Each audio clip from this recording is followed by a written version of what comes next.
She walked into the valley wearing false names like armor, and left behind only questions written in ash. This is a true story. If there's one thing I've learned diving into these files night after night, it's this. Some mysteries don't want to be solved. They resist you.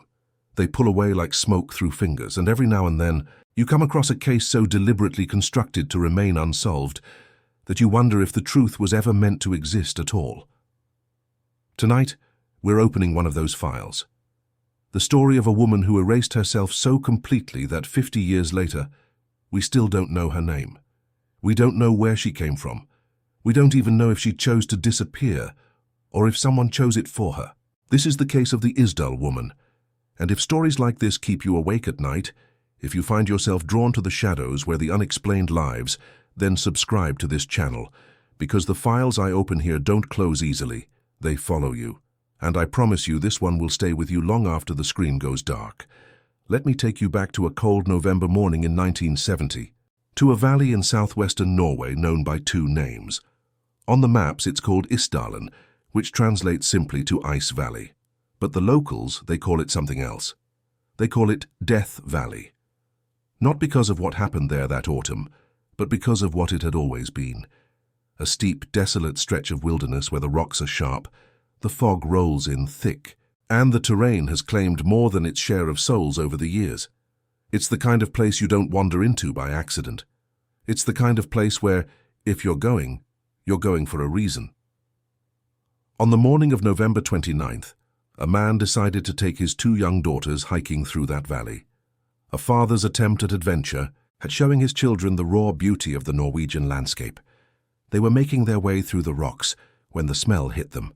Strong, unmistakable. The kind of smell that burns itself into memory and never quite leaves. The smell of burnt flesh. The father knew immediately something was terribly wrong, and then they saw her. The body was sprawled across the rocks in what forensic pathologists call a pugilistic stance. A boxer's pose, fists clenched, arms raised and bent at the elbows as if frozen mid-fight. It's what happens to a body exposed to extreme heat. The muscles contract, pulling the limbs into this defensive position. But she wasn't defending herself anymore. The front of her body was charred beyond recognition. Her face gone, most of her hair gone. The fire had consumed her identity as thoroughly as flames consume paper. But here's what made the investigators stop cold. Her back was largely untouched, unburned, which meant she had been lying on her back when the fire started, which meant she was there, on those rocks, when someone or something set her ablaze.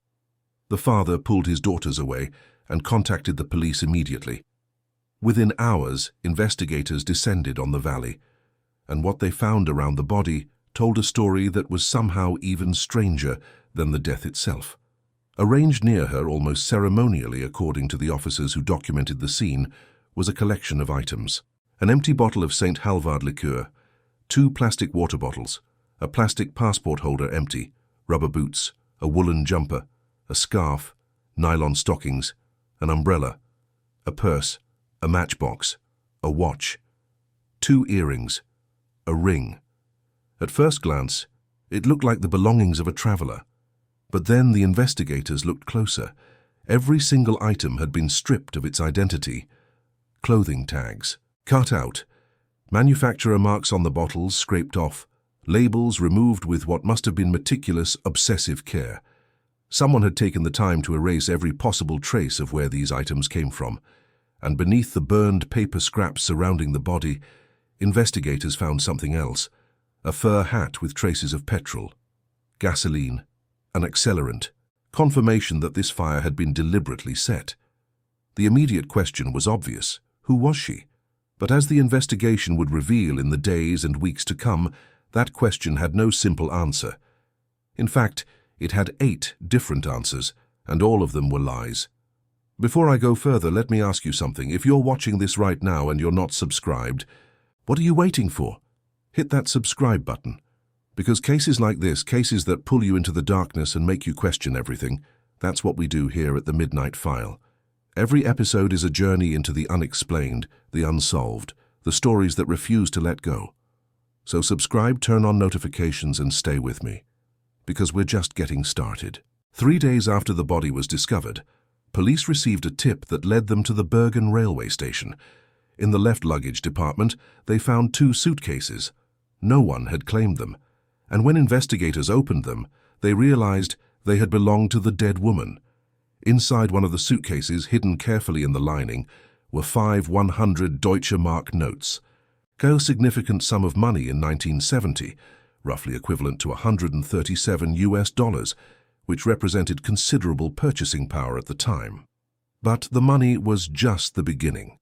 The suitcases contained an entire arsenal of disguise, multiple wigs in different styles and colors, several pairs of non-prescription glasses, sunglasses, makeup and cosmetics, eczema cream, clothing without any labels, all carefully removed, shoes, maps and timetables documenting routes across Norway and Europe, Belgian, British and Swiss coins mixed together, Norwegian kroner, and perhaps most intriguingly, a notepad filled with handwritten entries that looked at first glance like military code. The police began the painstaking process of tracing her movements. They pulled hotel registration records from across Norway. They compared handwriting samples from dozens of check-in forms. And slowly, methodically, a pattern emerged. This woman had been traveling for months, possibly years, across Norway and throughout Europe. And everywhere she went, she used a different name. In March of 1970, she checked into the Viking Hotel in Oslo as Genevieve Lancier from Louvain, Belgium. That same month, she appeared at the Hotel Bristol in Bergen under the name Claudia Tielt from Brussels. By October, she was Claudia Nielsen from Ghent, staying at the KNA Hotel in Stavanger. Later that month, she checked into the Neptune Hotel in Bergen as Alexia Zerne Merches from Ljubljana. In November, she was Vera Jarle from Antwerp at the Hotel Bristol in Trondheim. Then Fenella Lorch at the St. Sveten Hotel in Stavanger. And finally, in what would be her last known registration, she checked into the Hotel Hordeheimen in Bergen on November 20th as Elisabeth Leenhouwfr from Ostend, Belgium. Room 407. 8 names, 8 different identities. But there were patterns in the chaos. She always claimed Belgian nationality. She filled out the forms in either German or French, switching between the two seemingly at random. The names, the birthdays, the occupations all changed, but the country remained the same. Belgium. Always Belgium. Hotel staff who remembered her described a woman who kept to herself. She wore a fur hat frequently, the same hat that would later be found beneath her body soaked in gasoline. She rarely engaged in conversation, and there was something else, something odd, that multiple witnesses mentioned independently, a strong, distinctive smell of garlic that seemed to emanate from her. No one could explain it. No one knew why. The last confirmed sighting of the Isdal Woman alive occurred on November 23, 1970. She checked out of room 407 at the Hotel Hordeheimen. She paid her bill in full. She left by taxi, and then she vanished. 6 days later, a father and his daughters would find her burning in Death Valley. What happened in those 6 days? Where did she go? Who did she meet? To this day, no one knows. Now about that notepad found in her suitcase, those cryptic entries that looked like espionage codes. When investigators first examined them, they saw sequences like 10M, 11M, 16ML, 17M, 19MG. It looked sophisticated. It looked like military notation. It looked like exactly what a spy would write. And given the context, given the Cold War tensions of 1970, given Bergen's status as home to Norway's largest naval base and significant NATO installations, the espionage theory seemed not just plausible, but likely. The case immediately took on the sheen of international intrigue. But here's where reality has a way of deflating our romantic notions. When military code specialists finally analyzed the notepad, they cracked it, and it wasn't sophisticated at all. It was simple travel shorthand. The letters represented cities, the numbers represented dates. 022-028P meant she visited Paris from October 22nd to October 28th. 029PS meant October 29th, traveling from Paris to Stavanger. 030BN5 meant October 30th to November 5th in Bergen. It was just a personal travel log, Methodical, yes. Detailed, absolutely, but not espionage. At least, not in the way the investigators had hoped. Still, the question remained, why would someone keep such meticulous records of their movements? Why travel under so many false names? Why the wigs, the disguises, the obsessive removal of identifying information? These were not the actions of a casual traveler. These were the actions of someone who was either running from something or working toward something, or both. If you're still watching, thank you. And if this story is gripping you the way it gripped me when I first opened this file, do me a favor. Hit that like button. Let me know you're here. Let me know these stories matter to you. Because your engagement, your comments, your shares, they're what allow me to keep digging into cases like this. They're what allow the Midnight File to exist. So like this video, leave a comment telling me what you think happened to this woman, and let's build this community together. Now back to the valley. The autopsy revealed truths that were somehow both illuminating and deeply troubling. The forensic examiners found soot particles in her lungs, which meant one thing, definitively. She was alive when the fire started.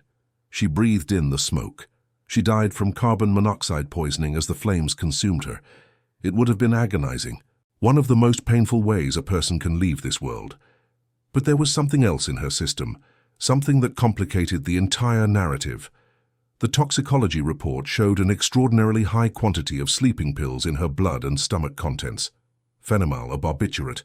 The doctors estimated she had ingested between 50 and 80 tablets, 50 to 80.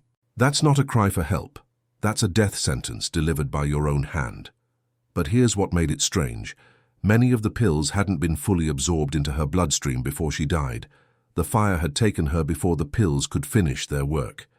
And there were 12 more sleeping pills found next to her body on the rocks, as if she had dropped them, or placed them there deliberately. So what are we looking at here? A woman who takes enough pills to end her life multiple times over, then sets herself on fire in one of the most remote, brutal locations imaginable. The official conclusion from the Norwegian police was probable self-inflicted death. They believed she had taken the pills, climbed to that valley, doused herself in gasoline and lit the match. But even as they wrote that conclusion in the reports, many of the officers involved didn't believe it.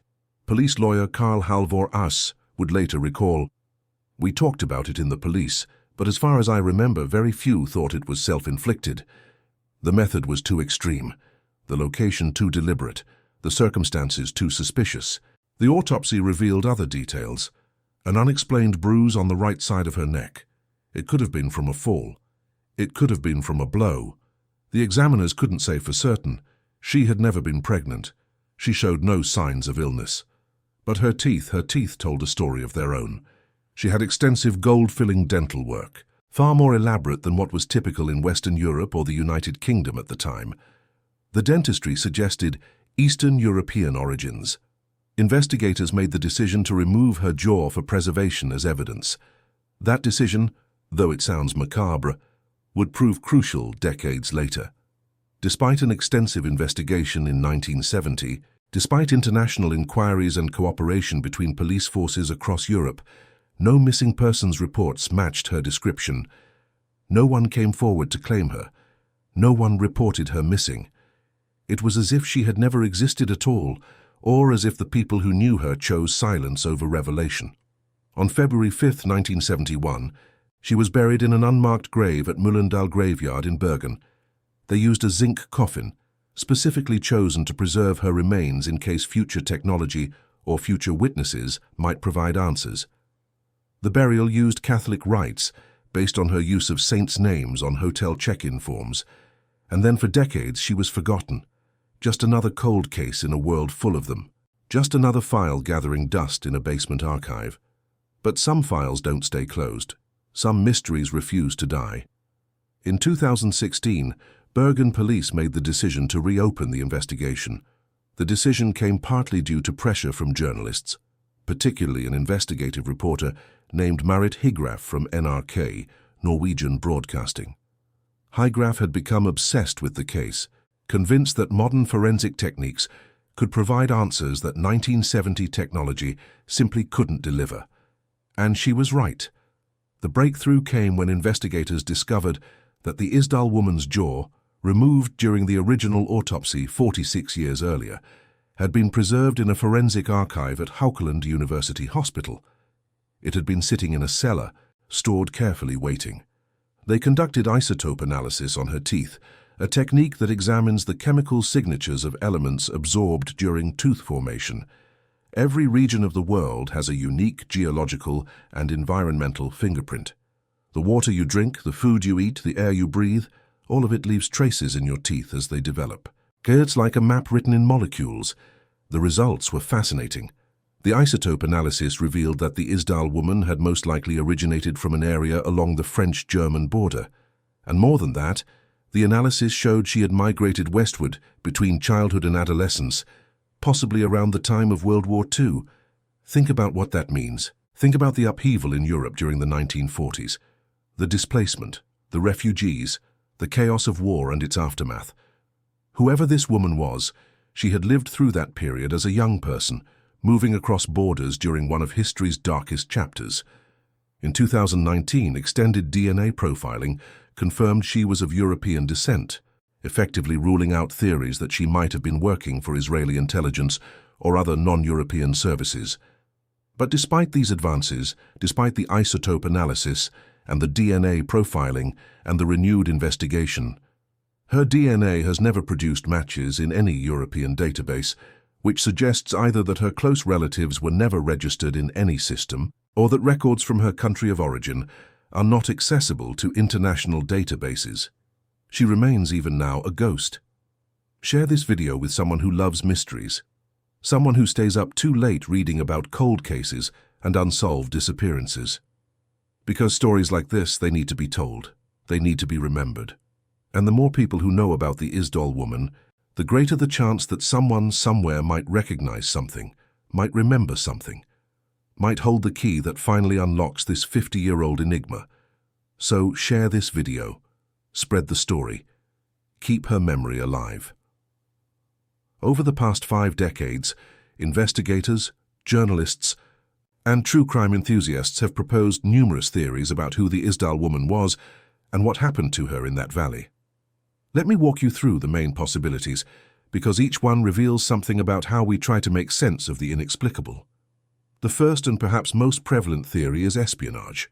Bergen in 1970 was home to significant NATO and Norwegian military installations, including the country's largest naval base. It was a strategic location during the Cold War, the kind of place where intelligence services from both sides of the Iron Curtain would have taken considerable interest. The theory goes that the Isdal woman was a spy, possibly working for Soviet intelligence like the KGB or GRU, or perhaps for East German intelligence, the Stasi. Her multiple passports, her disguises, her coded notepad, her apparent wealth, and her methodical travel patterns all fit the profile. Spies operated this way. They moved between identities like changing clothes. They kept records in shorthand. They avoided attention while gathering information. But Marit Higraff, the journalist who spent years investigating this case, has noted that modern forensic evidence makes the espionage theory less convincing than it initially appeared. A trained intelligence agent would have been more careful. This woman's behavior was relatively conspicuous. She wore distinctive fur hats. She smelled strongly of garlic. Hotel staff remembered her. She attracted attention rather than avoiding it. Real spies are forgettable. They blend in. They disappear into crowds. This woman stood out. So if she was a spy, she wasn't a very good one. Or perhaps she was never meant to be invisible. Perhaps she was meant to be noticed, to draw attention away from something or someone else. That's a possibility too. The second theory involves a known international fraudster named Anna Högerova, nicknamed the Black Tulip. During the BBC and NRK podcast investigation called Death in Ice Valley, researchers discovered that Anna had been active in the 1960s before vanishing in 1969, just 1 year before the Isdal woman's death. Anna operated in check fraud gangs. She used multiple identities. She possessed numerous fake passports. She wore wigs, and her physical characteristics were similar to the Isdal woman. The parallels were striking enough that investigators compared fingerprints from the Isdal woman's sunglasses to Anna Högerova's police records. Kripos, The Norwegian Criminal Investigation Service returned a negative result. They weren't the same person, but the podcast team expressed reservations about that conclusion. Fingerprint analysis from old evidence isn't always definitive, and the timeline, the methods, the modus operandi, they lined up so perfectly that the question remains open in some minds. The third theory is perhaps the most tragic. Some researchers propose that the woman was experiencing acute mental illness, paranoid delusions, schizophrenia, something that made her believe she was being pursued, that she was in danger, that she needed to hide her identity so completely that even death wouldn't reveal who she was. Under this theory, she genuinely believed someone or something was coming for her. The multiple names, the disguises, the obsessive removal of labels, these weren't the actions of a spy or a criminal. They were the actions of a terrified mind trying desperately to disappear. And when the terror became too much, when she couldn't run anymore, she took those pills and set herself on fire to prevent her body from being identified by whoever she thought was hunting her. It's a heartbreaking possibility, and it explains some of the behavior that doesn't fit other theories. There's a fourth theory that the woman might have been connected to far-left radical organizations like the Baader-Meinhof gang, the Red Army faction, or similar anti-establishment groups that were active in Europe during the early 1970s. These organizations operated underground. They used false identities. They moved between countries. They had connections to Eastern Europe and the Soviet Union. But no concrete evidence has ever emerged to support this theory. No documents, no witness testimony, nothing that definitively links her to any radical group. And then there's the theory that refuses to go away, the one that keeps investigators awake at night. That she was taken from this world by someone else. That what happened in Death Valley wasn't self-inflicted at all, but something darker, something deliberate. The bruising on her neck, the ceremonial arrangement of items around her body. The fact that hotel staff noted she met with unidentified men during her travels, meetings that were never adequately investigated.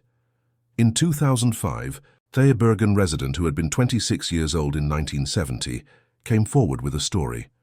He told a newspaper that approximately 5 days before the body was discovered, he had been hiking on Fløyen hillside when he encountered a woman matching the Isdal Woman's description.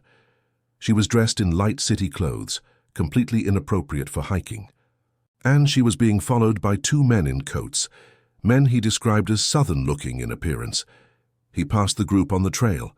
He noticed the woman looked scared, genuinely frightened.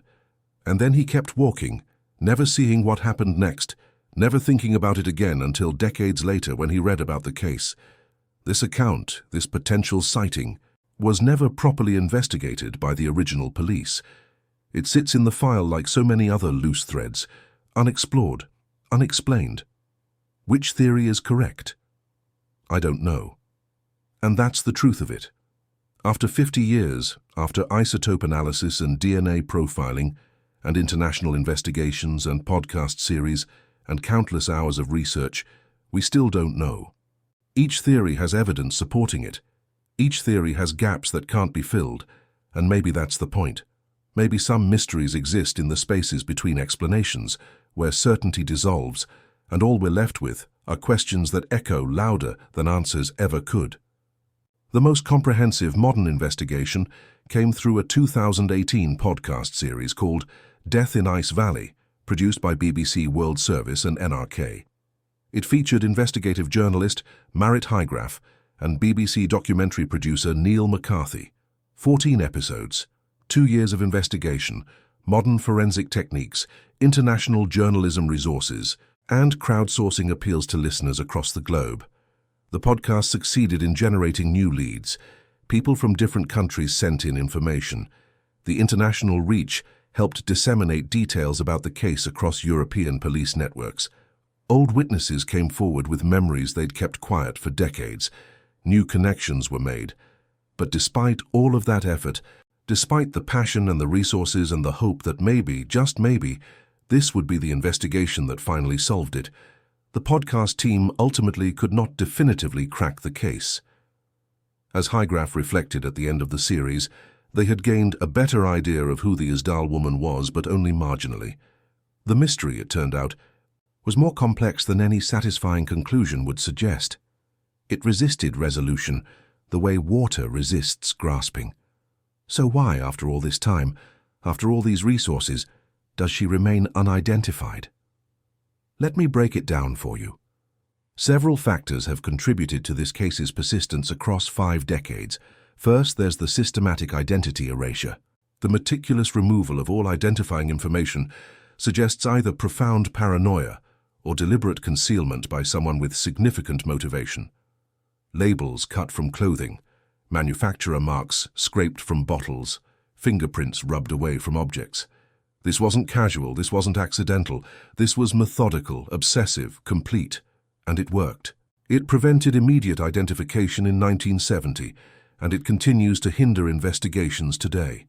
Second, the limitations of 1970 forensics. When she was discovered, DNA analysis didn't exist. Not in any practical investigative sense. Dental records were limited. Fingerprint databases were far smaller and less interconnected than they are now. International police cooperation was slow, bureaucratic, hampered by Cold War tensions and lack of digital communication. The tools that might have solved this case in a matter of days simply weren't available. Third, the absence of missing persons reports. No one reported her missing. Think about that. Somewhere in the world, this woman had a life before she became the Isdal Woman. She had a childhood. She had parents, possibly siblings, maybe friends or colleagues. And when she vanished, when she stopped writing letters or making phone calls or showing up where she was expected, no one filed a report. Either she had no close family, or her family believed she was somewhere else, living under one of her false names, unreachable, but alive. Or they were unwilling or unable to report her disappearance to authorities. Maybe they had reasons to stay silent. Maybe they were afraid. Maybe they were complicit. We'll never know. Fourth, geographic isolation combined with historical complexity. The isotope analysis narrowed her origins to the French-German border region. But that area encompasses significant territory across 2 countries with potentially fragmented historical records. World War II displaced millions of people in that region. Borders changed, records were destroyed, populations shifted. Tracking someone who grew up there in the 1930s or 40s is like trying to find a specific grain of sand on a beach where the tide has washed over it 1,000 times. And fifth, the possibility of state involvement. Some observers have speculated that if she was indeed involved in espionage, governments on either side of the Cold War may have deliberately withheld information about her identity, to avoid diplomatic incidents, to protect ongoing operations, to keep secrets that they deemed more important than solving one woman's death. Intelligence services don't like loose ends, but they like exposed operations even less. If she was one of theirs, or if she knew too much about someone else's operations, silence might have been the official policy, and silence, once institutionalized, is very hard to break. Before we reach the end of this file, let me ask one more thing of you. Leave a comment below. Tell me what you think happened. Tell me which theory makes the most sense to you, or propose your own. Tell me if you've heard something about this case that I didn't cover. Because true crime isn't just about one person investigating, it's about community. It's about collective memory and shared curiosity and the refusal to let these stories disappear. So comment, engage, be part of keeping this case alive. And who knows, maybe someone reading your comment will remember something. Maybe the answer is out there, waiting in someone's memory, waiting for the right question to unlock it. The Isdal Woman case remains officially open. An Interpol Black Notice has been issued, seeking information on the unidentified remains. The case has inspired considerable cultural interest beyond the podcast. Documentaries, articles, social media communities dedicated to solving the mystery.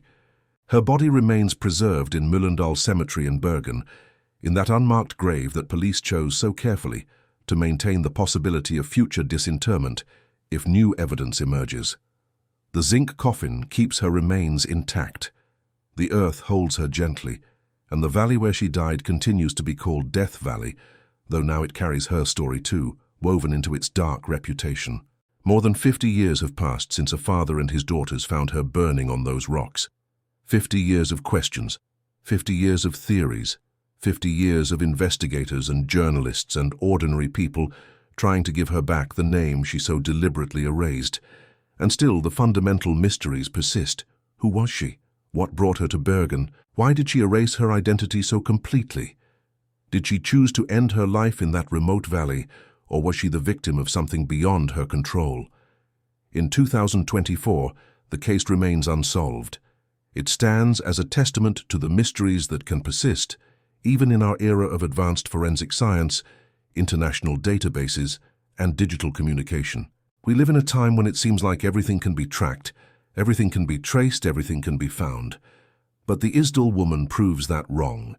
She proves that even now, even with all our technology and our resources and our global connectivity, it's still possible to disappear so completely that 50 years later, we're still searching for the first thread to pull. She continues to haunt Norwegian history, a beautiful, tragic enigma wrapped in false names, coded notes, and the charred remnants of a life deliberately hidden from the world.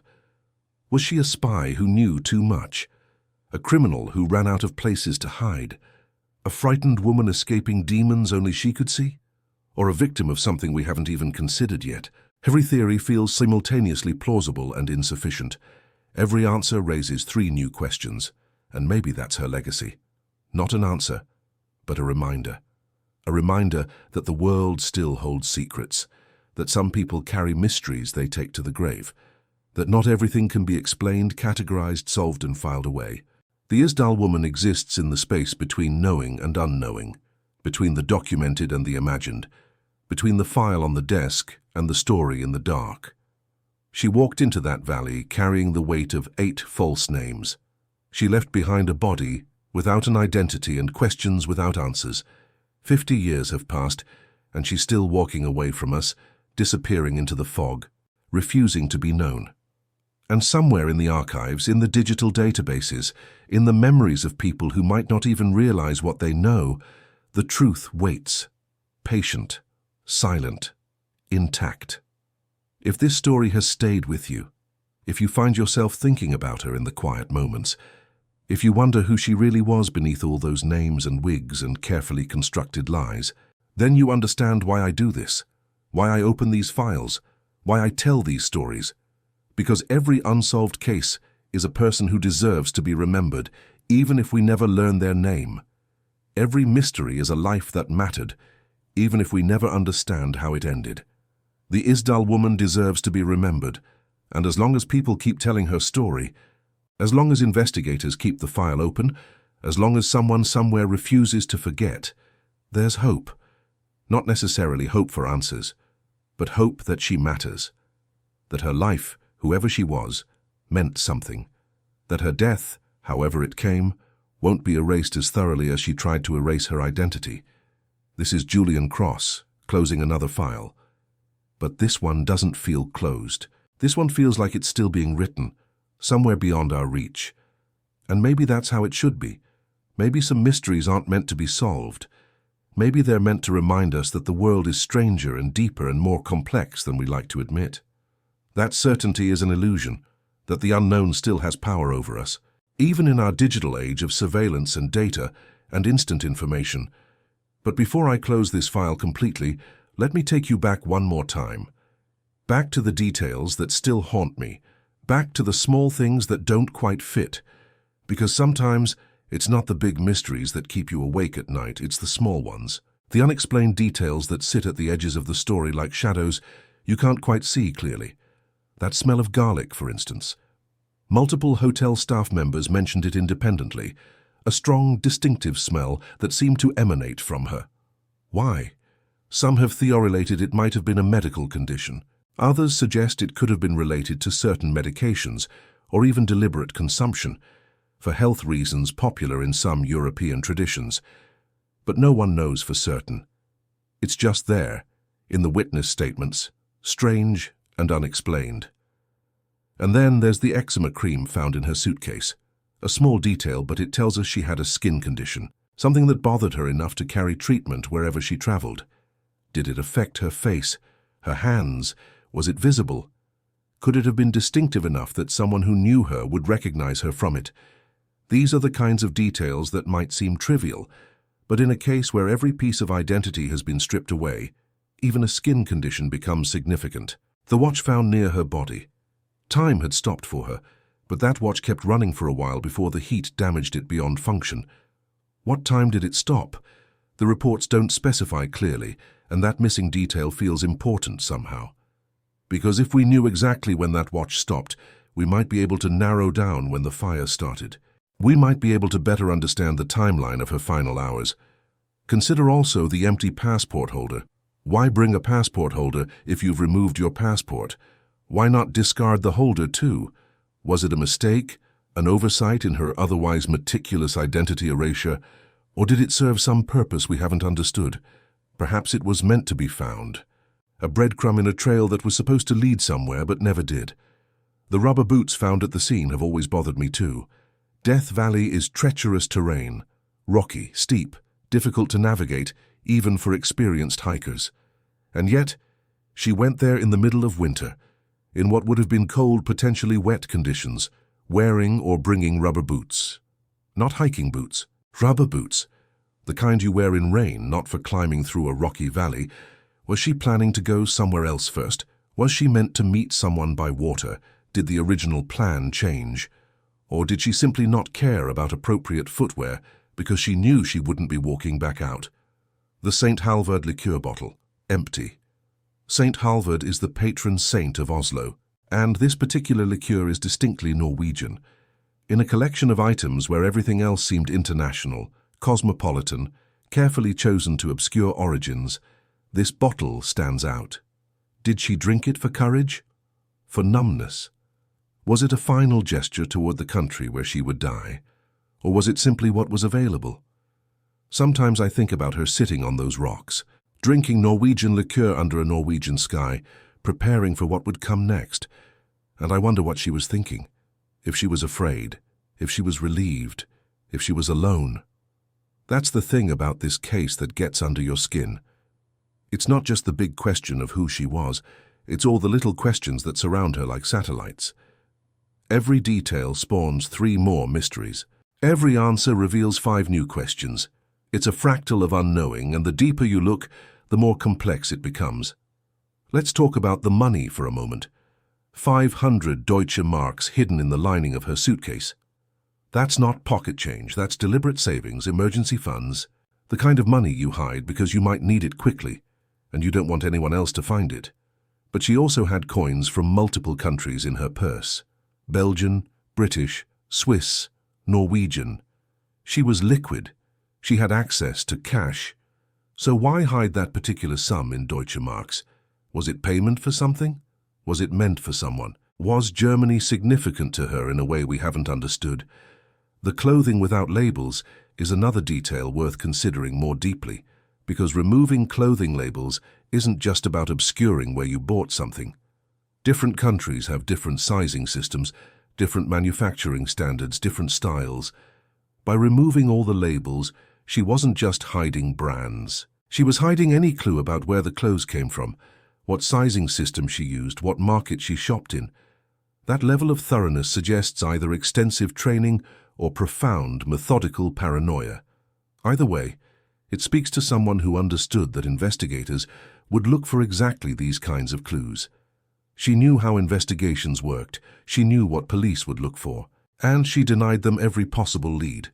The maps and timetables found in her luggage documented routes across Norway and Europe. But here's what's interesting. They weren't annotated. There were no marks, no notes, no highlighted routes. Just maps and timetables carried but apparently unused or used so carefully that they left no trace. Most travelers mark their maps. They circle destinations, draw routes, make notes in margins, but not her. Even her maps were clean, even her timetables revealed nothing. She moved through space like a ghost, leaving no more trace in her planning materials than she did in the world. Think about the psychological profile that emerges from all of this. We're looking at someone who was extraordinarily disciplined, methodical, detail-oriented to a degree that's almost superhuman, someone who could maintain multiple false identities simultaneously, never slipping up, never confusing one name with another. Someone who could travel extensively while leaving minimal trace. Someone who could remove every label from every item they owned with painstaking care. That level of discipline doesn't come from nowhere. It's either trained or it's pathological. Either she learned to be this way or her mind made her this way, and we don't know which. The wigs are particularly interesting. Not just one wig for occasional disguise, but multiple wigs in different styles and colors. That's not spycraft in the way movies portray it. That's something more complex. Because wigs aren't perfect, they can look artificial. They can slip. They draw attention if they're not worn correctly. A professional operative would more likely use their natural hairstyle differently, maybe colored temporarily. Wigs are what someone uses when they need dramatic transformation, when they need to look fundamentally different from one day to the next, or when they're losing their own hair and need to hide it, or when they have some distinctive feature of their natural hair that would identify them. We found hair at the scene, what was left of it after the fire, but we never got a full picture of what her natural hair looked like. Another small mystery in a case built of mysteries. The non-prescription glasses deserve attention too. She had several pairs. Now, non-prescription glasses can change your appearance significantly. They alter the shape of your face, draw attention to different features, but they're also uncomfortable if you're not used to wearing glasses. They can fog up, slip down your nose, become an irritation. Someone using them as disguise would have to be committed to the discomfort.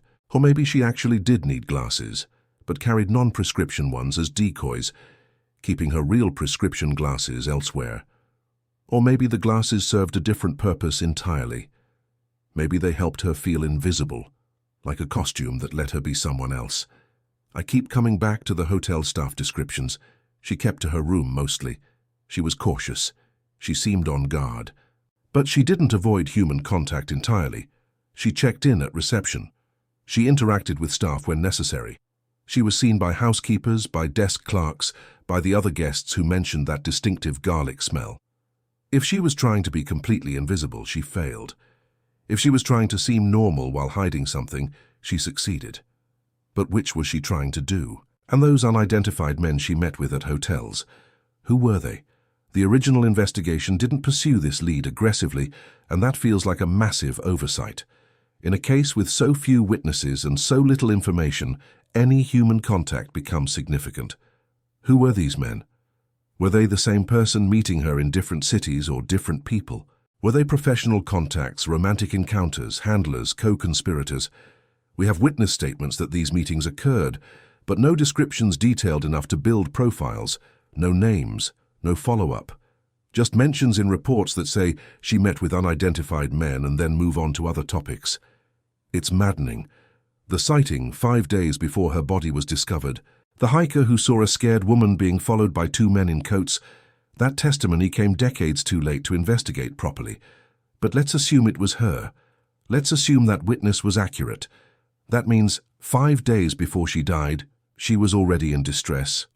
Already being followed, or at least appearing to be followed, she was scared. The witness used that specific word, scared. Not nervous, not cautious, but scared. And she was dressed inappropriately for the location, wearing city clothes on a hiking trail, so either she went there suddenly, without preparation, fleeing something, or she was brought there, escorted there, by those 2 men. Either scenario changes the narrative dramatically. Either scenario suggests that whatever happened in Death Valley, it was the culmination of something that had been building for days, maybe longer. What happened in those 5 days? If that sighting was accurate, we know she was alive on November 19th or thereabouts, in Bergen or near it, in distress. Her body was found on November 29th, 10 days, maybe less. Where did she go? Did she try to hide? Did she contact anyone for help? Did she run? Or did she resign herself to whatever was coming? The hotel checkout was on November 23rd. The sighting was approximately 5 days before discovery, which would put it around November 24th or 25th. So the timeline gets even tighter. She checked out on the 23rd, was possibly spotted on the 24th or 25th being followed by men, and was found dead on the 29th. 3 to 6 days between the sighting and death. 3 to 6 days that are completely blank in the official record. Did she spend those days in Death Valley? That seems unlikely. The valley is remote, but not invisible. Other hikers use the trails even in winter. If she had been there for several days, someone would have seen her. The weather in late November in Norway is harsh. She would have needed shelter. She would have needed supplies. The location where her body was found wasn't a camping spot. It wasn't a place you'd choose to stay for any length of time. So where was she? Did she rent a cabin nearby? Did someone hide her? Did she hide herself? Or did she spend those days somewhere in Bergen, somewhere close, before making the final journey to the valley? The sleeping pills complicate this timeline further. 50 to 80 tablets. That's not something you carry with you casually. That's a deliberate accumulation. Either she'd been collecting them for a while, planning for this possibility, or someone provided them all at once. Phenomal was a prescription medication. Where did she get that many? Did she visit multiple doctors under different names? Did she have a supply from wherever she came from?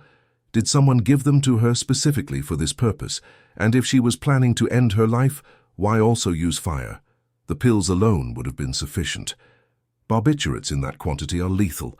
The fire seems redundant unless it served a different purpose, unless it was meant to destroy evidence, unless it was meant to make identification impossible, which it nearly succeeded in doing.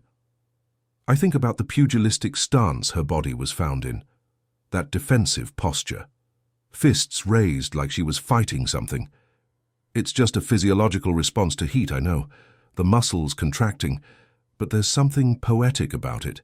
Something that feels metaphorically true even if it's literally meaningless. She was fighting. Even in death, even with her body destroyed by fire, she looked like she was fighting. Fighting the flames, fighting the end, fighting whatever brought her to that valley. Or maybe I'm reading too much into it. Maybe it's just what happens to a body when it burns. But in a case where so much is unknown, you find meaning wherever you can. The Catholic burial is another small mystery. The use of saints' names on hotel check-in forms suggested Catholic faith to the investigators. But was she actually Catholic? Or did she choose saints' names for another reason? Saints' names are common across Europe. They're unremarkable. They don't stand out. If you're choosing false names, saints provide a vast library of options that sound authentic and traditional. Genevieve, Claudia, Vera, Fenella, Elisabeth. All saint names or variations thereof. Was it faith or was it strategy?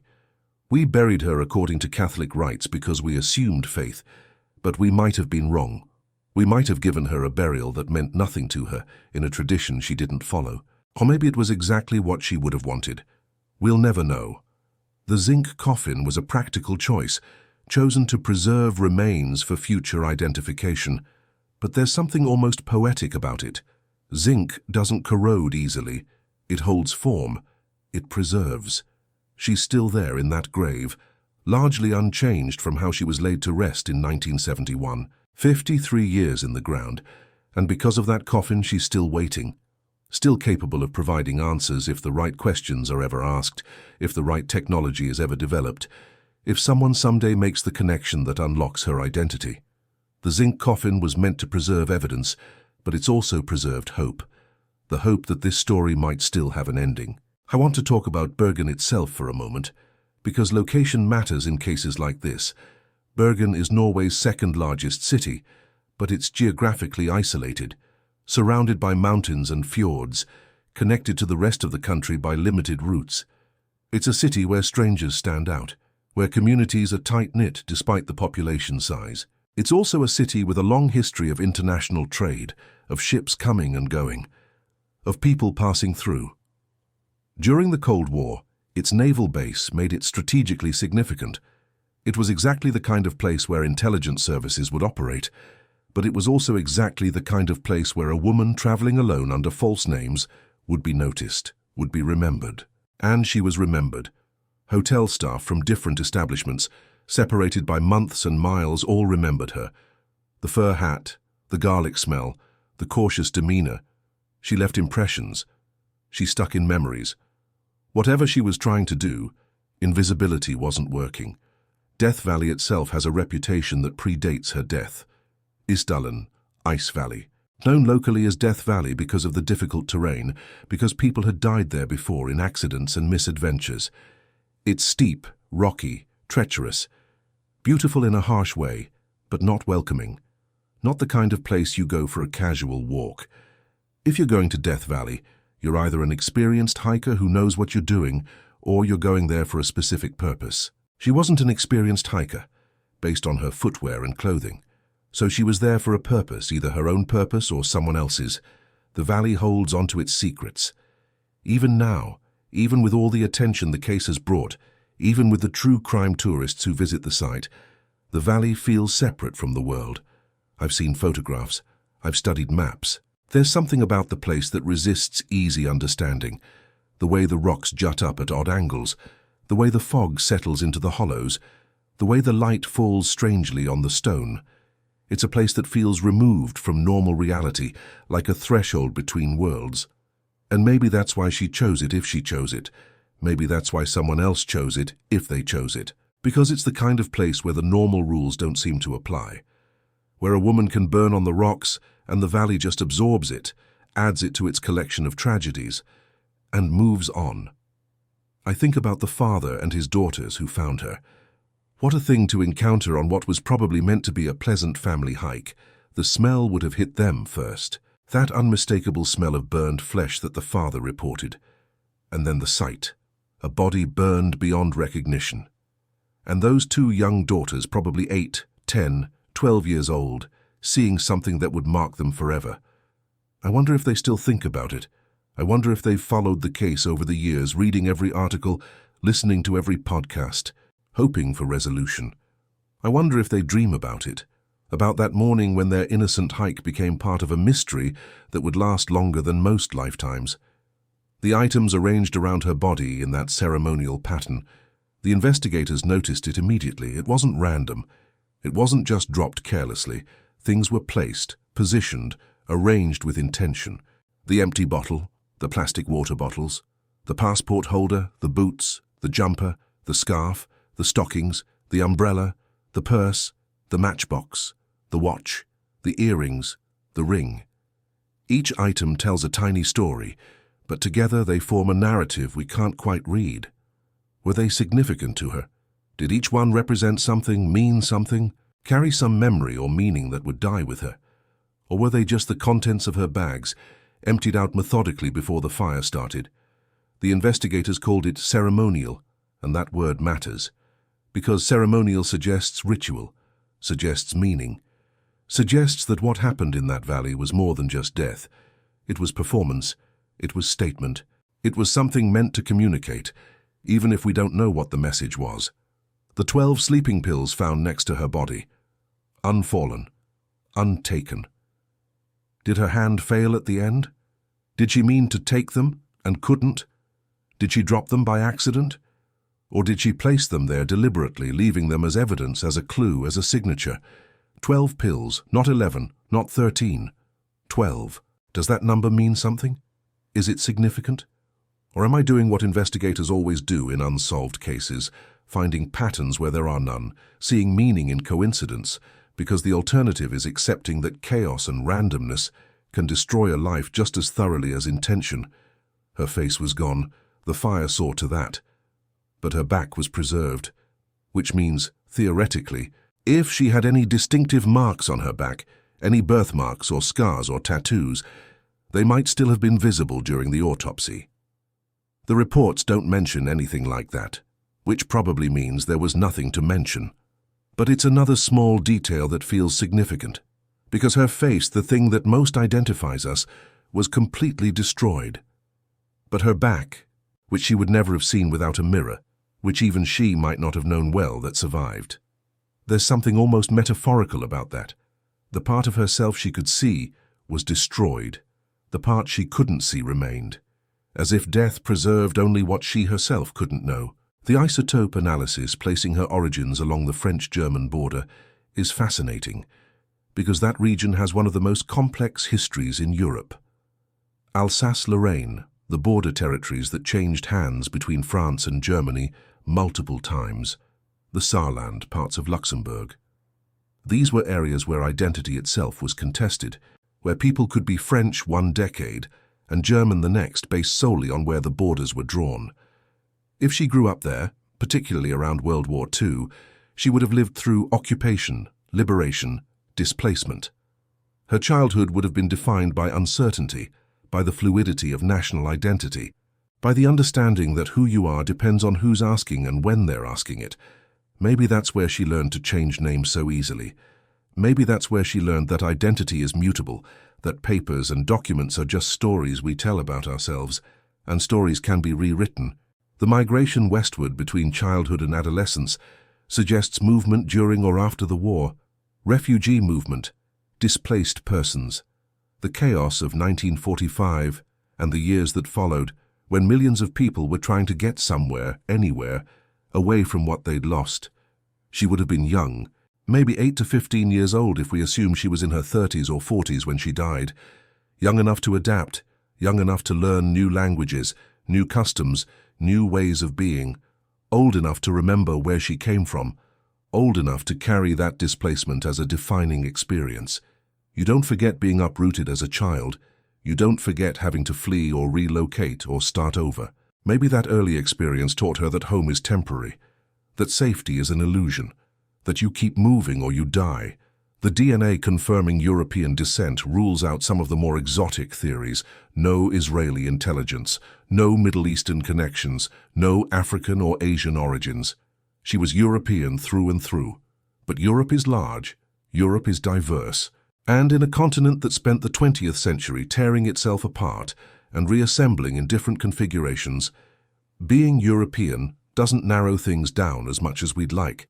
She could have been French with German ancestry, German with French ancestry, Belgian with mixed heritage, Swiss with complicated roots, any combination of nationalities and ethnicities that make up the complex tapestry of European identity.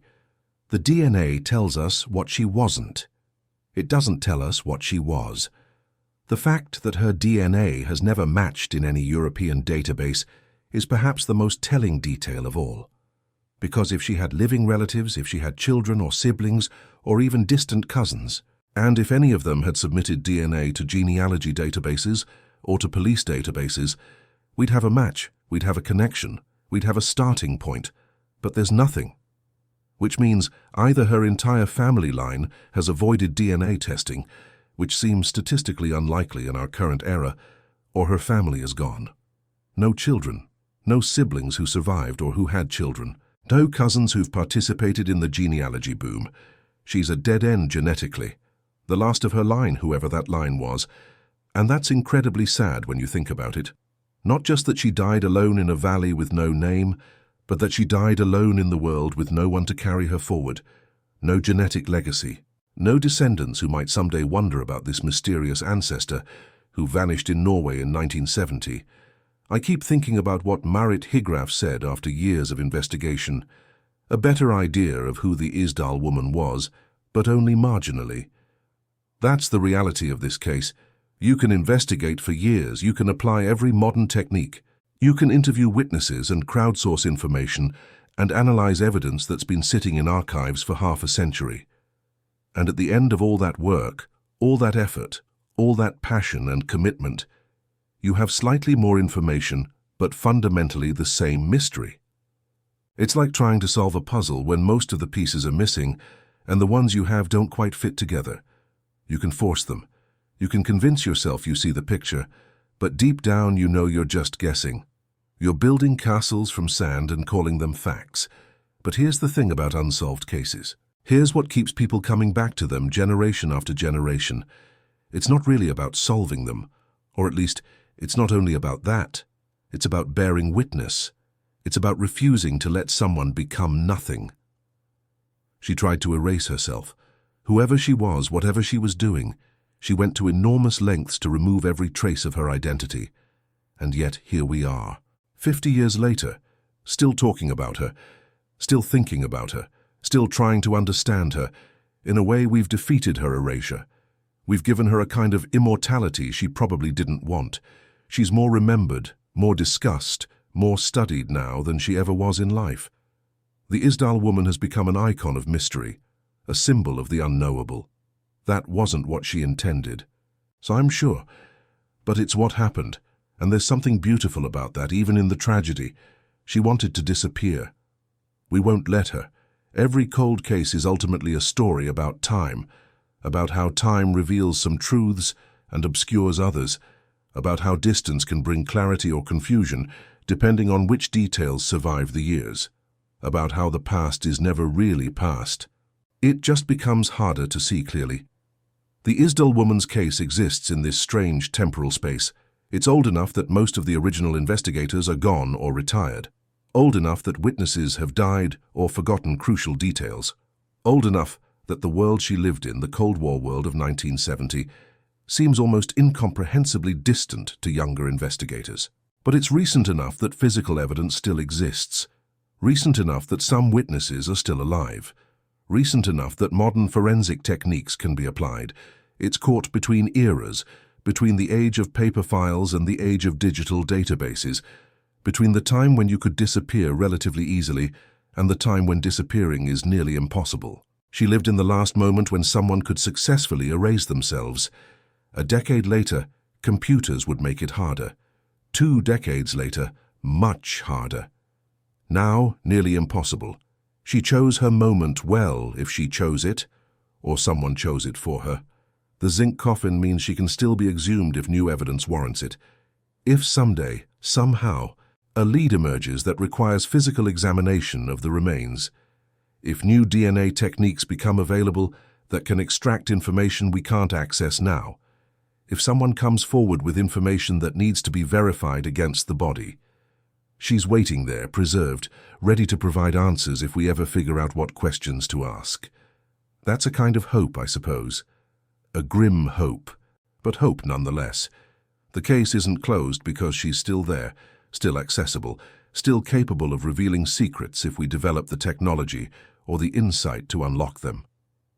I wonder what she would think if she could see the attention her death has generated.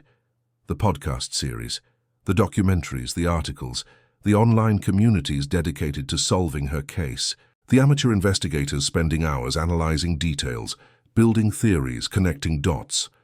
Would she be horrified that her attempt at erasure failed so spectacularly?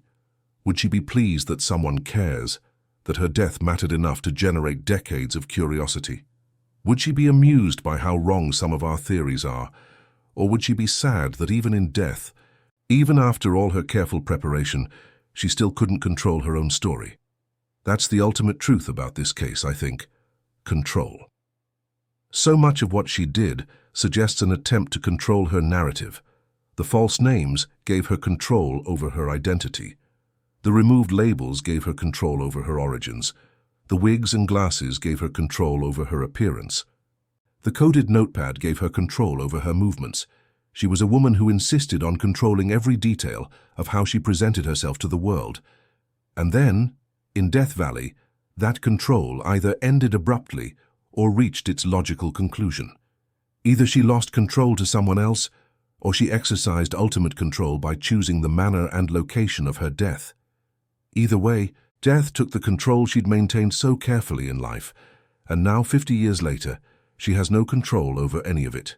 We tell her story, we make theories, we assign meaning, we decide what matters and what doesn't. She's become public property, a mystery to be solved by strangers. Everything she did to prevent that failed. Unless this is exactly what she wanted. Unless the mystery was the point. Unless she knew that an unsolved death would generate more attention than a solved one. Unless she wanted to become a ghost story, a legend, something that would haunt people for generations. It's a strange theory, I know. But in a case this strange, maybe we need strange theories. Maybe she orchestrated the whole thing as a performance. Maybe she wanted to die as a mystery, because that was the only kind of immortality available to her. Maybe she couldn't leave behind family or friends or accomplishments, so she left behind questions instead.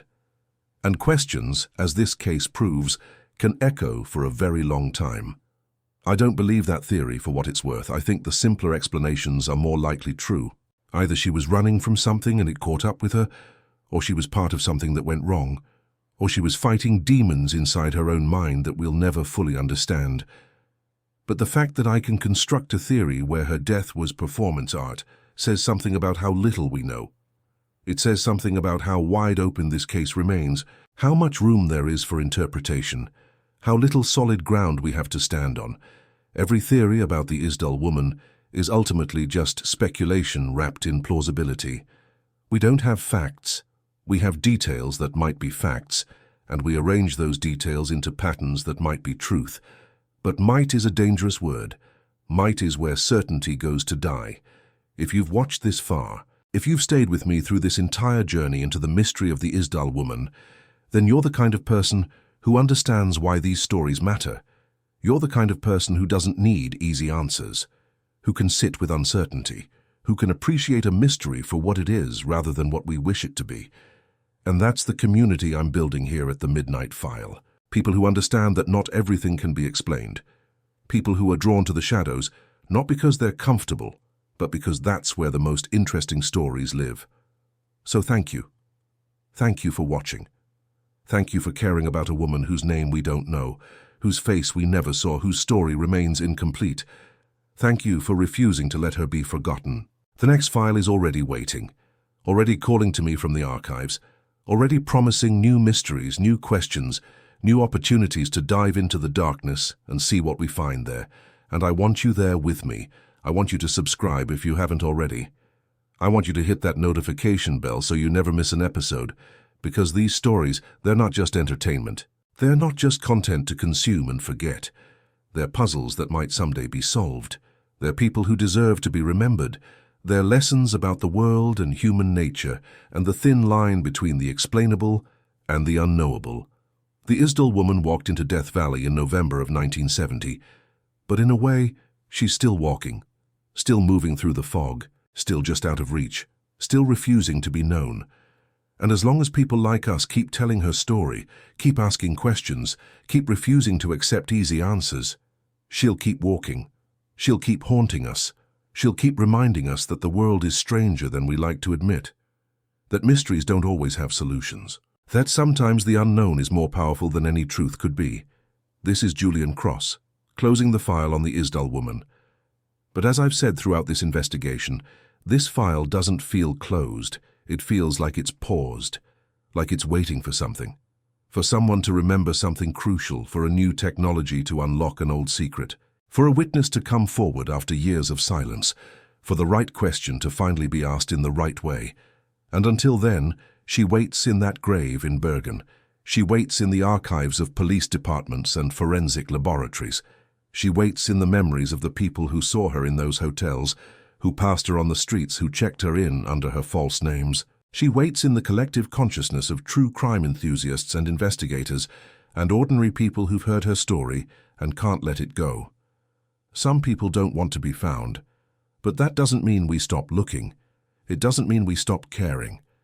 It doesn't mean we let them disappear completely, because every unsolved case is a promise that we won't forget, a promise that we'll keep searching, a promise that maybe someday the truth will emerge from the shadows where it's been hiding for so long. The midnight hour is when these stories come alive, when the darkness feels closer and the unexplained feels more real. When a woman with 8 names and no face can step out of history and stand beside you, waiting for you to understand her, waiting for you to see her, waiting for you to care enough to keep asking why. Thank you for walking through this darkness with me. Thank you for listening. Thank you for caring. The next file is waiting, and I promise you, it will keep you up at night. Good night.